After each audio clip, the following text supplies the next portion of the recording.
So today on the workbench we have a 2014 Epiphone SG Special in that nice cherry red color, mahogany body, standard bridge. We look over here, we've got what they're calling the GT kill pot. So you press that and it cuts out the signal. So that's the tone normally, volume. So there's only two controls, and then your three-way selector with the two humbucking pickups, no covers, standard SG pickguard. Looks like a rosewood fingerboard.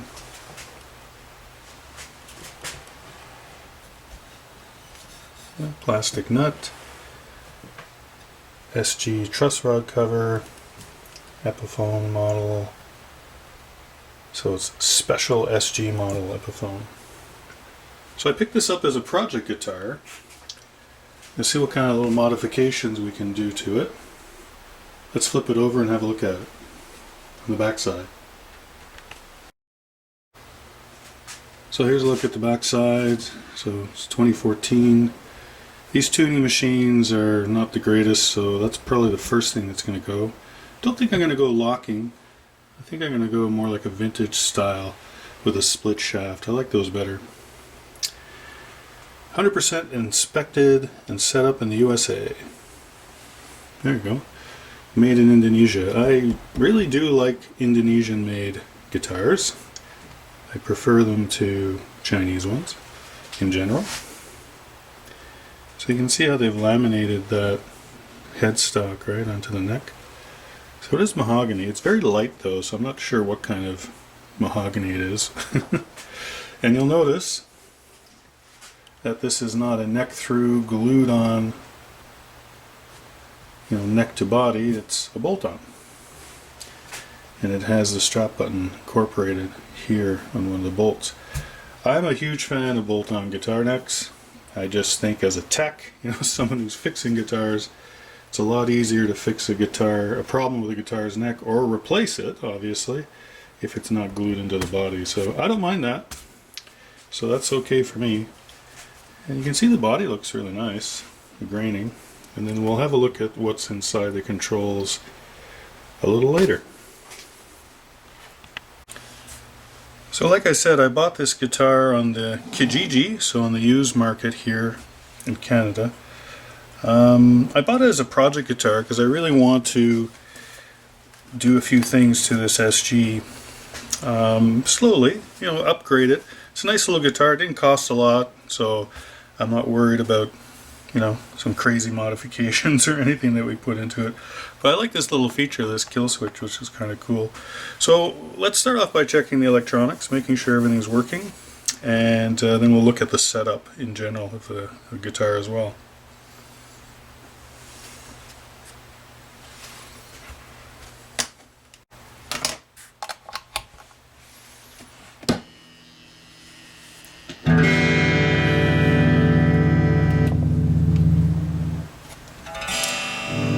Volume's working, so only one volume.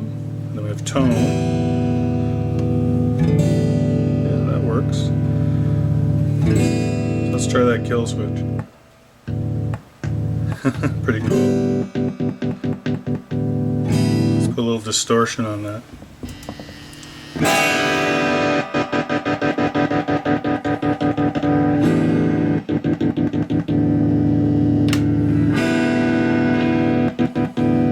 That's cool.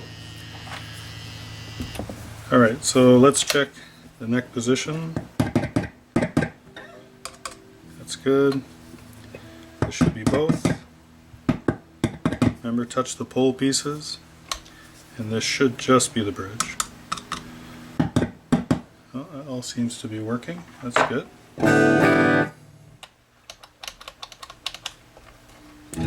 No crackling or anything. I am curious about the output of these pickups, so let's have a look at that.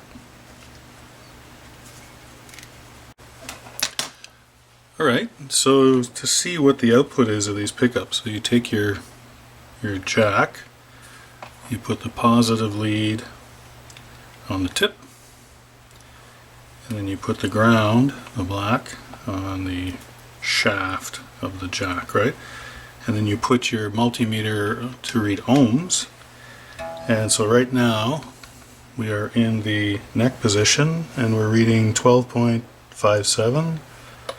Here's both pickups, 7.28, and the bridge pickup 16.72. That's actually pretty hot as far as outputs go. Not bad, you know, pretty good for a humbucker.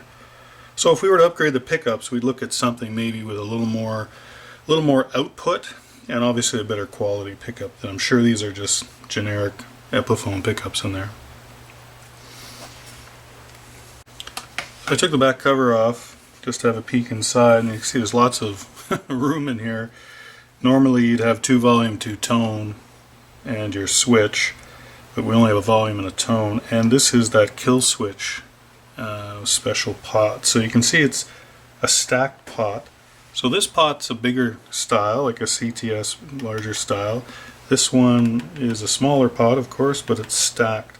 So how they get the kill switch to work, it looks like you see here, usually you're grounding out to the output jack, right? That's what you're doing, so you're interrupting that. So that's what's happening here. So you have your tone, the yellow is your volume, and then this is to your output.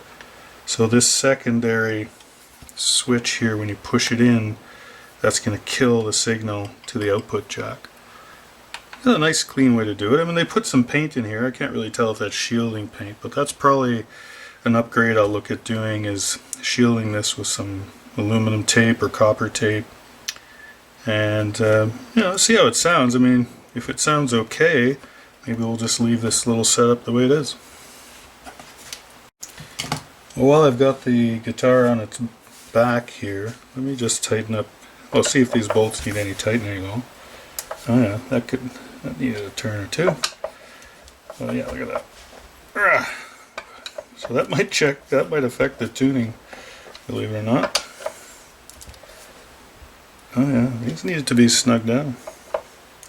Interesting. Well, it could be the time of year. It's really dry, right? So things open up a little bit, they dry out. That's good. So I'll just check the tuning machines. Like, they're all stable, like these posts, nothing's moving around. This guitar is very clean.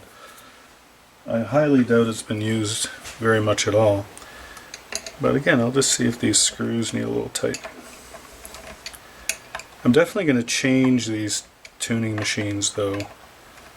They're really not great quality. There's lots of slop I noticed when I was just tuning up the guitar. They look pretty, and I'm sure I can find nicer ones, right? Keep the same look, or maybe change these to that perloid or plastic vintage look. I do like split shaft posts, so I'll see what there is out there.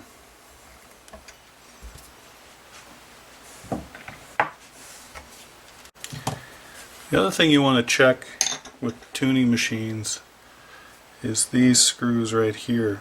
So you want to tighten those up. Not crazy tight, because then you're not going to be able to turn the tuning machine head. But, you know, you hold the tuning machine head and you just give it a little turn, a little snug. That helps a little bit too if there's any slop. Again, that just changes over time with use, so periodically you should check it out. Maybe not every time you change the strings, but you know, a couple of times a year. And certainly if you feel that you hear anything rattling around or anything like that.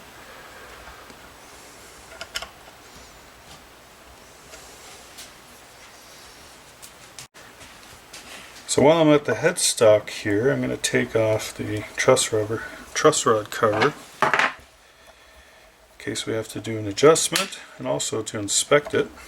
Like I said, I had a quick look at the guitar when I bought it. It looked in good shape. The action, everything looked nice, the neck. So, and it's pretty new, untouched. So I'd be really surprised if this truss rod was all mangled or unusable. But hey, I've been proven wrong before, so let's have a look. Well, I had a look in there, and I don't think anyone's ever touched anything in there. It's just full of dust. There's not a scratch, nothing. So that's a good thing. But we'll check the neck out in a second.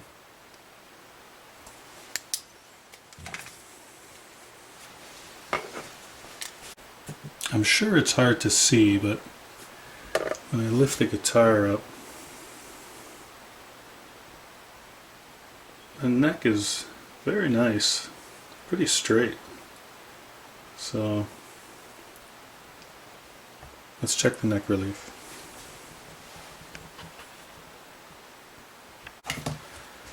Alright, so let's check the neck relief then. So using the capo on the first fret. Let me tighten that up a bit. And I'll start with a 12 thousandths feeler gauge. And so press down at the neck and body joint, so somewhere around the 19th fret here. And we'll check at the 7th fret. Whoa! There's not much relief. In fact, there's none. It's almost right down. Let's go to 10 thousandths. Yeah. So if I have a look at it, the string is pretty much just touching the 7th fret. So I think we're going to adjust the truss rod a little bit, eh? Well, I'm going to guess that the truss rod is 4 mil. So this is 4 mil, but that's not going to be deep enough. I think we'll go with the T-handle 4 mil.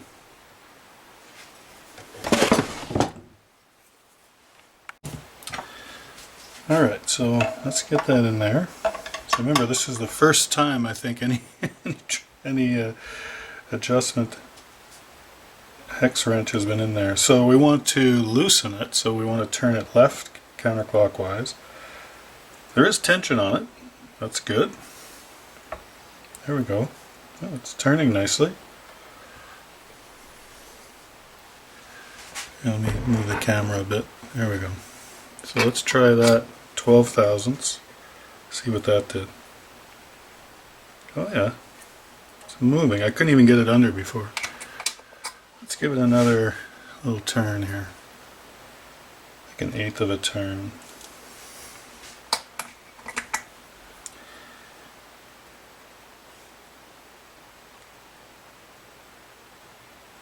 It's moving. Let's try 10 thousandths.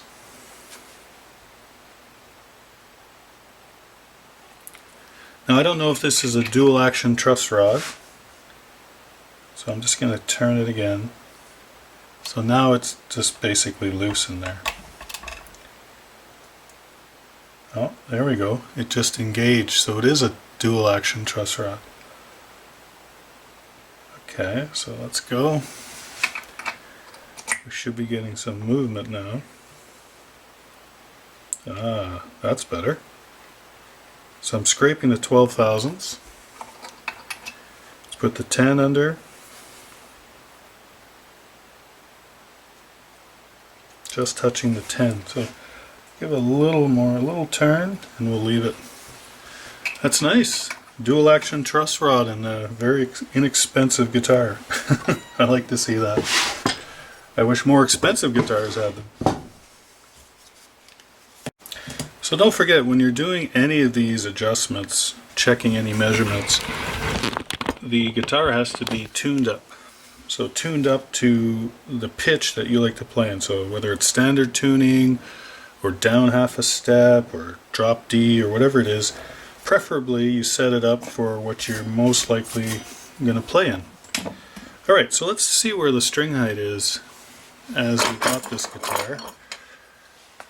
So Gibsons and Fenders, people measure them in different spots. Some people measure them at the 12th, some at the 17th. Well, Fenders would be there, Gibsons here. Epiphone's got a little different thing, but I think I usually like to look at it at the 17th fret. And if I can get 5/64 at the 17th on the bass side, so that's way too high, and 4 on the treble side. So let me get the 4 gauge here. Then I like that setup pretty much across every guitar. So this is too high the way it is right now. So I put the 6 under there, 6/64s. Yeah, so that has to come down quite a bit. So changing the neck relief has raised the action a little bit because now we have a bit more bow in the neck, right? So we have to drop the strings down. So let's do that.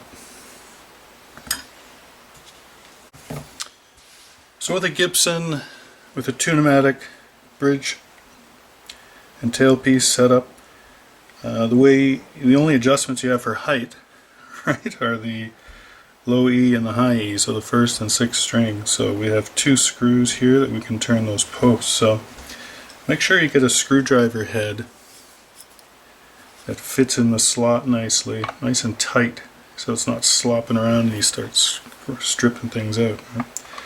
Okay, so we're going to turn this. We want to go clockwise to lower it. So I'm going to. So take note where where the slot in the screw head is. And if I move it 1/2 turn, then I have a reference point, right? You can do the same on the treble side. Now we can check. So I'm looking for 5/64 at the 17th fret. Still too high. And I'm looking for 4/64 on the 1st string. It's getting there. Let's give it a 1/4 turn on each.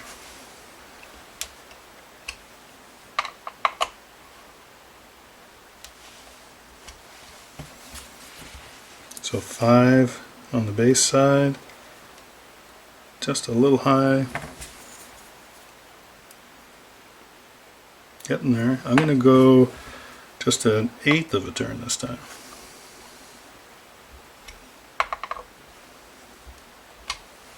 Or thereabouts.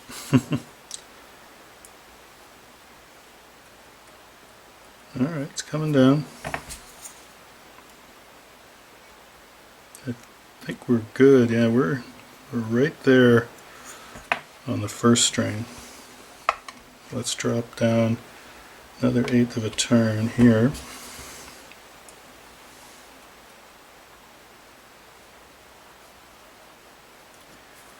Maybe a smidge more.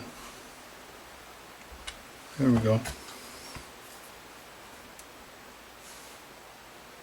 Yeah, that's good. Nice. Okay, so I've got the action lowered. Now I'm going to tune it up again and just have another look at it. Alright, so I tuned up the guitar and just checking again the heights. So that's nice. We're still at 5/64 and 4/64. So 5 on the bass side, 4/64 on the treble. So that's good.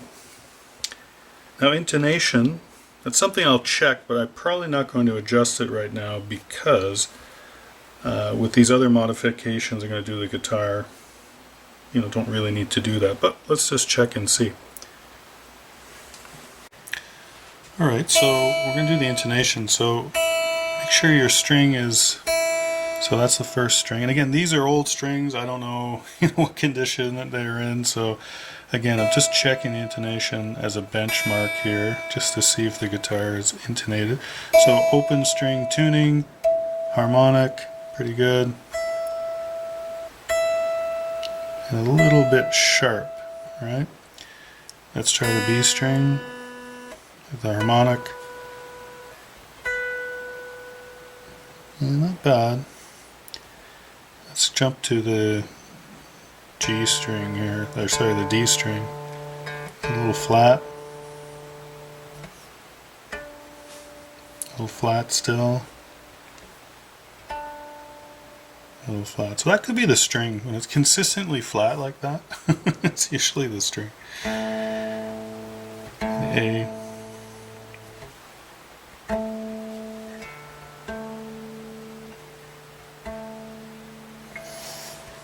Alright, so nothing crazy out of whack here.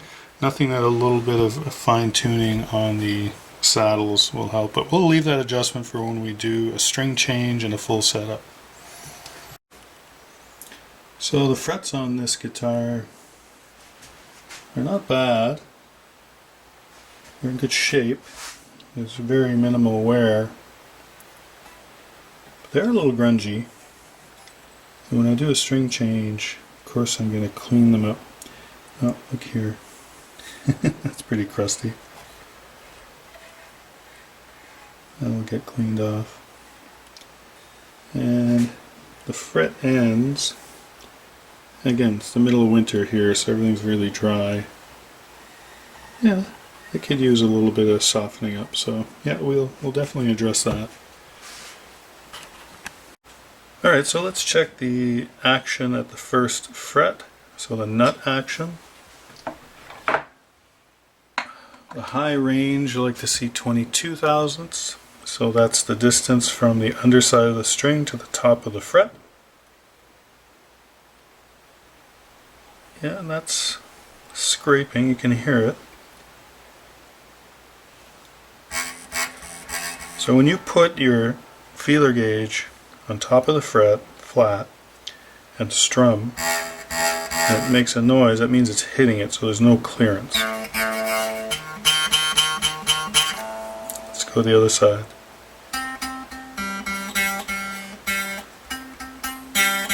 So all of them are hitting the 22 thousandths, so let's go to 20.